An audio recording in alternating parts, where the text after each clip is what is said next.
So we'll start with our social studies table since they called me names. Hold on. Be specific about what names they called me. You didn't call it. Okay.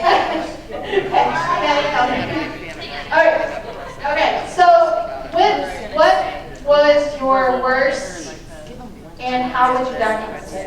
And then do you have any other highlights? Part of your phone is really just however you want to do it. If you want to do it in Word document or Google Docs, I see you just document the late. Pretty much any of them that way. The one that gets trickier, the trickier one is the gossip. You should really go back to the boss of other staff. So you really need to find that step. Is it okay if it comes down to that? You know, you can still document it in a document, but you really need to talk to that staff. There's nothing So making sure the other staff are comfortable. That you may have to have that conversation with you.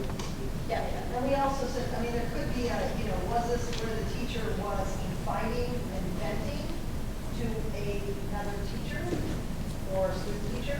Or was this for example, at a lunchroom table where the cooperating teacher's not there and she just started calling their names and saying, oh my God, and then they were all saying that at that point they will all step in and shut her down. Yeah. Okay. Yep. Sarah, did you want to? Yeah, I was just thinking about for a candidate who was unwilling to try new ideas, and I took it as they were refusing to try anything new. And I was thinking that if you have to document that, it's important to know what you did, how you tried to support them, and yet he or she still chose, not to be open.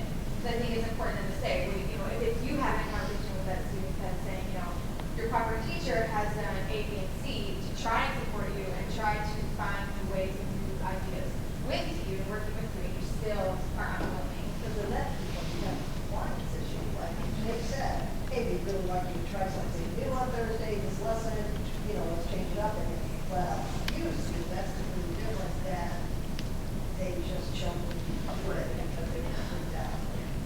And I think that's really important for us if we're having those conversations to have as much information as we can. So when they're like, well, can you give me an example? Well, actually, yes, and here they are, and that's critical.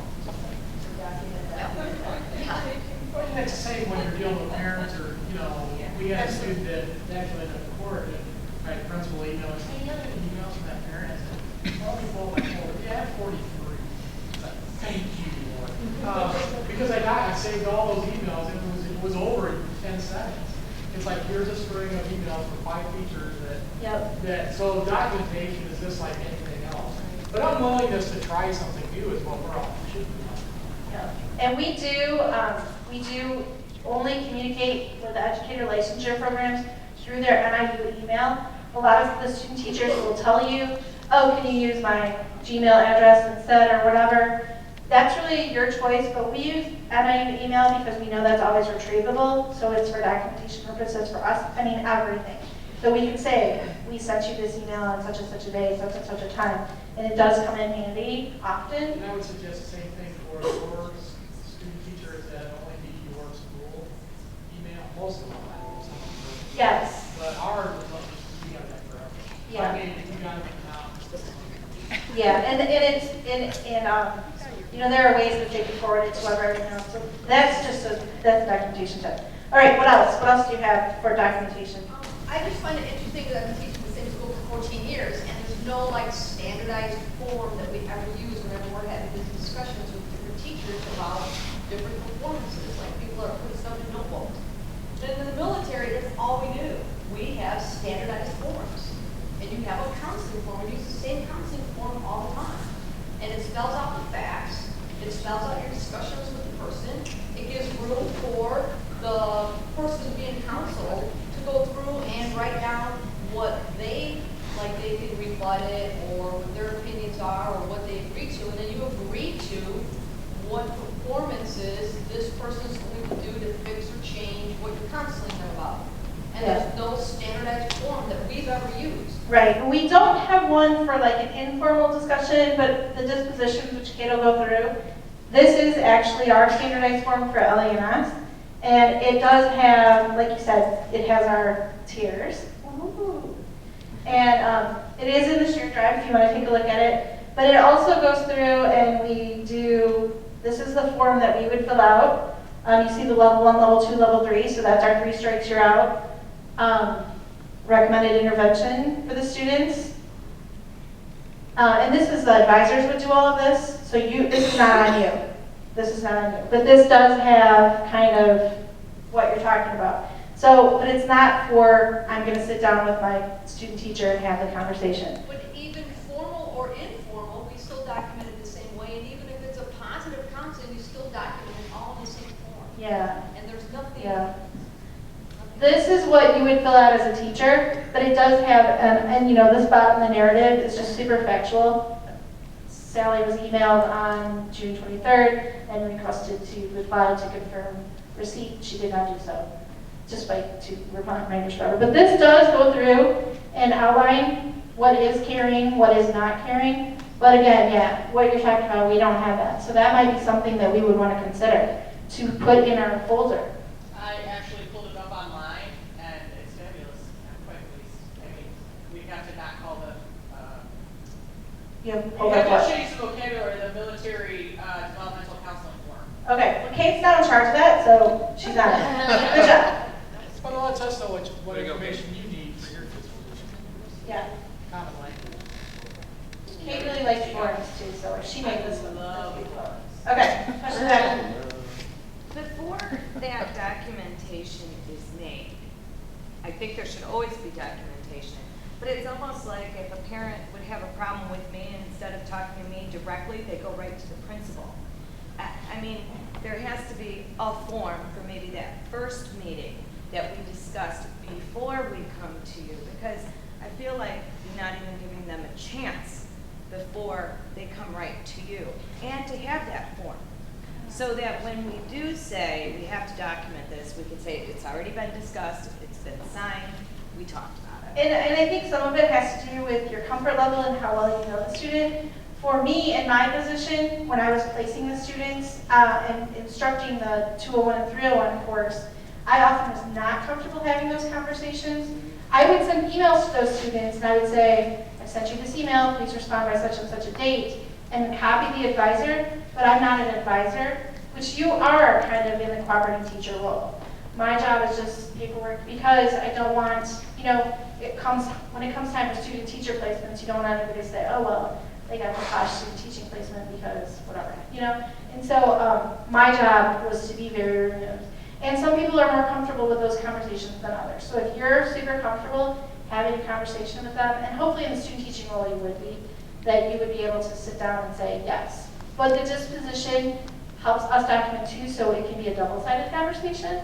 And if they hear multiple messages and know that we're on the same page, that NIU and the cooperating teacher, I think it'll help reinforce that message. I got you. Yeah. Okay, other documentation ideas? Kate's on the military one. She's got it. Probably already done with revising it for us. Yes? Well, I agree in part with what Katie said, that I mean, in the end, if this isn't like the last word to dismiss somebody from the program, but it's the approach to correct the problem. And then I think that really the documentation is documenting that this has been addressed and there's been a meeting when you're expressing concern. So I think that meeting has to include reporting the facts of this is what occurs, me, this is what I observed. This is how people are affected by your behavior. I'm hurt by it, somebody else is hurt by it, compromises your performance or whatever the effect is. And they give somebody an opportunity to reply. I mean, I think that's all part of the due process, as Katie described. And then maybe you find, through that dialogue, you find that what you thought was a fact was not indeed not the fact, and that something did not occur. But I think that even after that conversation, then it has to be followed through with the documentation that this has been addressed and somebody had an opportunity to respond. I think some of the conversations bring up some of our difficulties at the university with having a uniform form.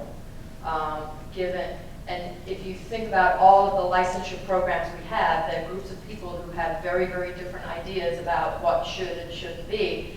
So we have 27 initial licensure programs and 8, 9 advanced ones. And by college, there are similarities in the way that they address disposition. The College of Education addresses it slightly differently and uses some of the similar language, but we don't have that luxury, at least yet, of a uniform system. In visual and performing arts, their process is slightly different, and it's slightly different again in health and human sciences. And so what these conversations remind me is we need to be more uniform so that when it should not matter to a cooperating teacher which college is placing that student.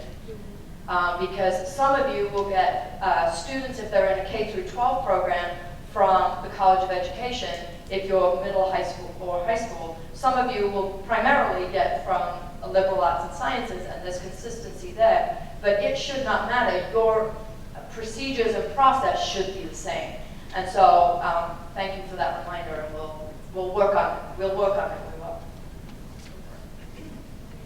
You take this now. Oh, yeah. So in the conversation, I've joked a couple times about that my go-to person is Ms. Melanie to have those difficult conversations, and someone suggested that we kind of model how that would go. So I'm a smelly student. Come tell me. You will have time to practice this later too. Now that was a childhood nickname. Thank you for bringing up old words. Social studies table, yeah, which is still better than the first name. So Ms. Bailey has sent me an email saying, please make an appointment with me. Do I have to sit that far away? Because I'm Attached to the email that I sent Melanie was a Dispositions self-evaluation form that I asked her to fill out and send back to me before our meeting, so I would have time to review it. So does it indicate? It has all of the elements of the Dispositions rubric, and then what I asked them to do is go through each element and tell me if they are need improvement or are satisfactory. Do they know prior to meeting with you what this discussion may potentially be about?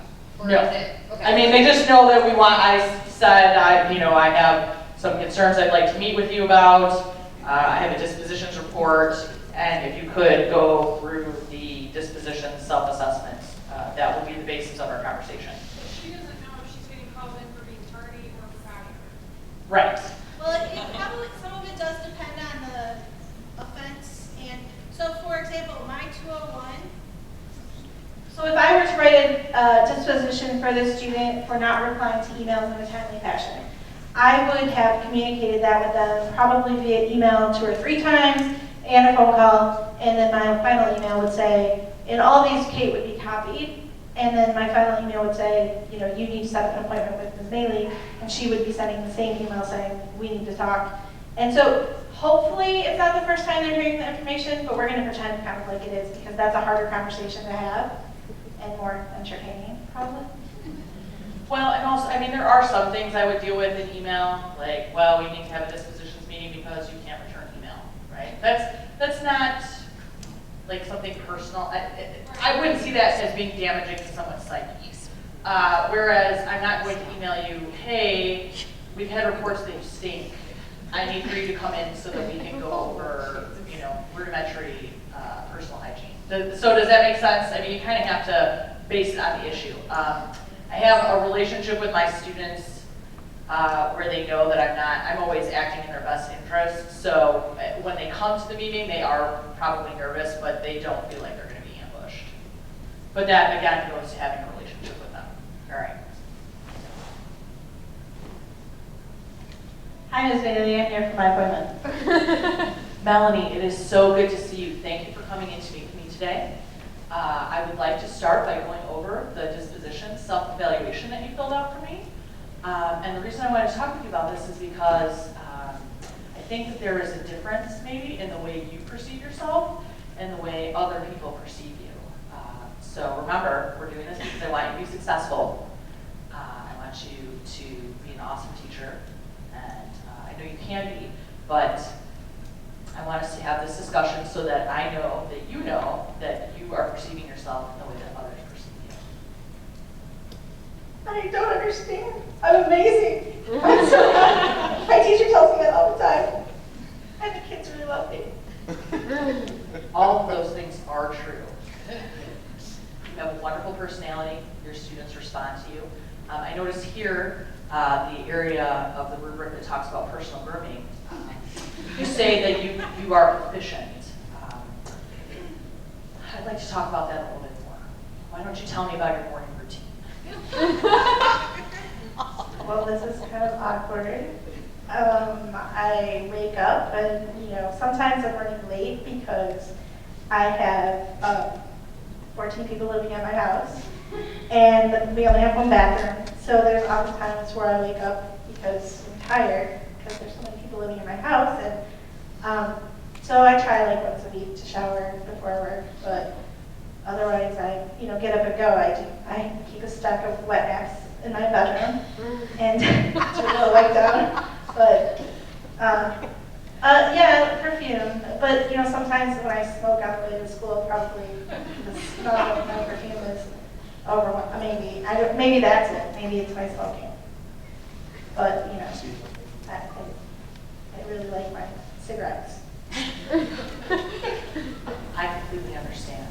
Who doesn't like cigarettes? Having said that, I think we need to think about some ways that you can have more time in the morning to get ready. I'm sorry. Yes, yes. So there are lots of people living at your house, which is clearly a challenge. Do you think you could talk with them about the need to have the shower every morning? Like maybe get a specific time, the shower's yours from 6 to 6:15 every morning? I think we should start there.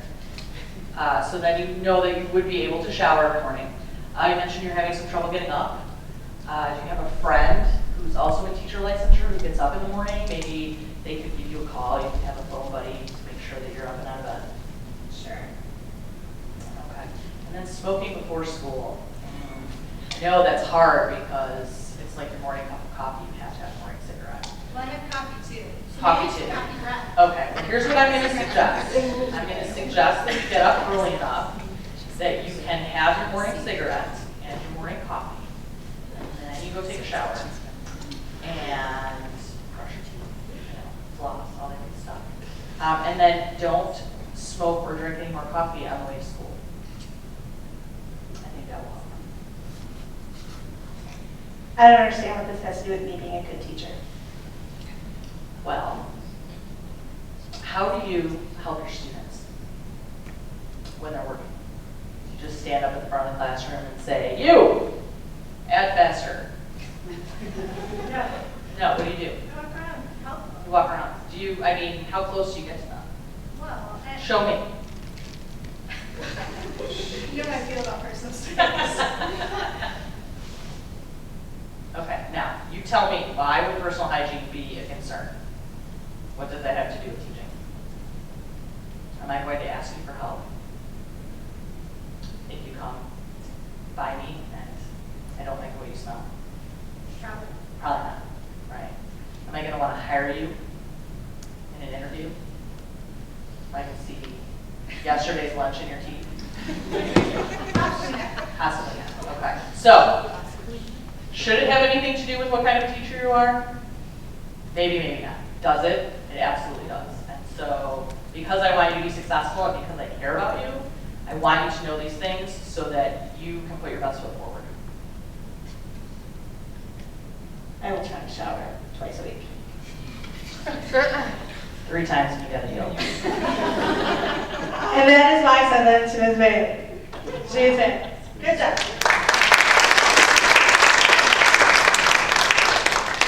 And again, that it was even uncomfortable for me, and I do shower daily. And so, but that's why she does a really good job. Is she keeps bringing it back to employability and bringing it back to this is not personal, because it is easy for students to take those things personally, and to realize, all right, do I want a job at the end of the day? Yeah, of course, they all want jobs. And so to realize that sometimes you may need to do things that you don't want to do.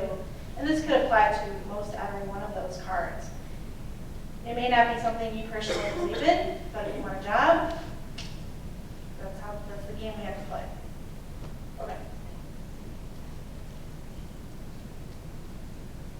Other tables with documentation. Do we have anything else that you thought of that might be helpful to the group? Yes.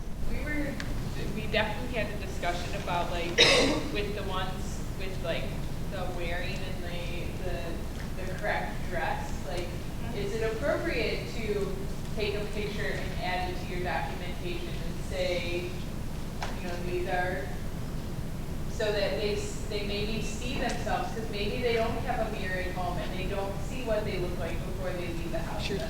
And I think the dress, and I'll tell you, every single one of these cards is something that we talk about in 201 and 301, and Kate will show you the presentation that we give them.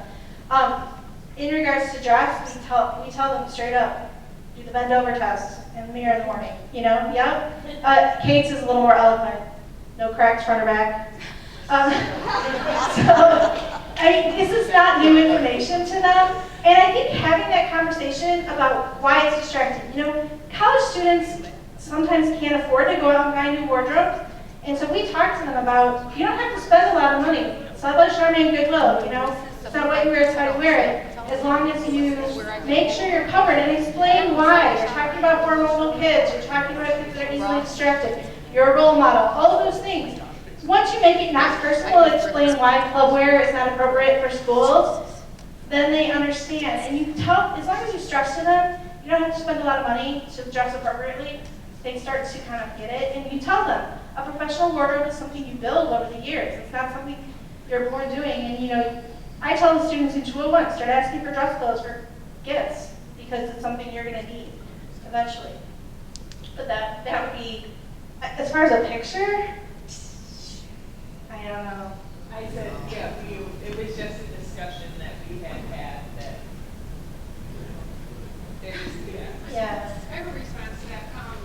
When my kids were in a local school district here, and the school district would put out an email that had pictures without faces, you know, and I don't know if these are just like stock images from the internet about, okay, this is okay, and this is not, and this is okay, and this is not. So maybe not taking a picture of per person, but showing them, you know, multiple choice.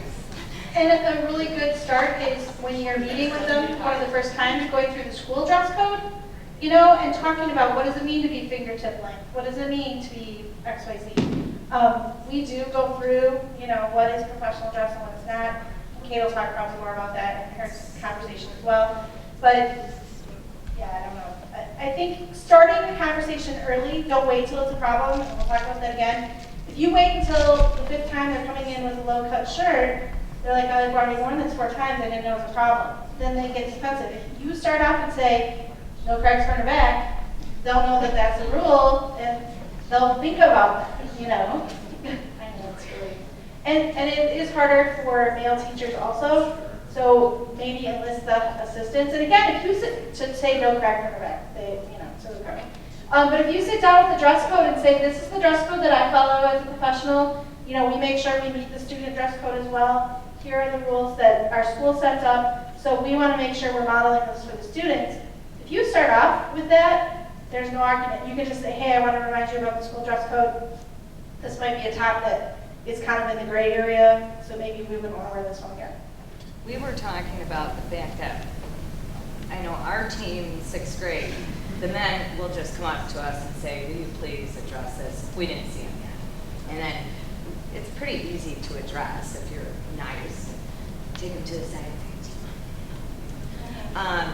But also, I was going to share that. Sharing the dress code at our school right away would probably be the best bet, because I can't wear anything like this to school because the kids can't, even though I'm dying of heat. Right. So I have to put a lovely teacher sweater on to cover the, you know, the shoulders. Right. But that's a school dress code. So we pretty much have to dress as the kids. And I think if you explain it as that, it's less distracting. It's this, we're being role models for the students. You know, if you need suggestions on where to find inexpensive, appropriate clothes, and you tell them it's temporary. You can build that professional wardrobe. Right now, you need a good solid 10 outfits you can wear that are appropriate. Okay, I'm going to have you just kind of stand up, stretch, walk around just for a minute. And as you're doing that, for those of you who have been cooperating teachers, we would like you to think about the most challenging and difficult conversation you have had to have with a teacher candidate. And you'll find some index cards on your table, kind of in the middle. And if you could just write those down. And if you have not had a teacher candidate, think of when you were student teaching and were the difficult conversations that people had to have with you. We're going to move into looking at the ideas for dealing with those difficult conversations and how to make them less, I want to use the word difficult again, but there are English people looking at me right now, and I've already used difficult in the same sentence. So, take a stretch, grab some coffee if you need some more, and then write down topics, the most difficult conversations that you've had, or things that you experienced as a student teacher, or incidents you think would be difficult to talk about with your teacher candidate. We'll regroup in about 6 minutes.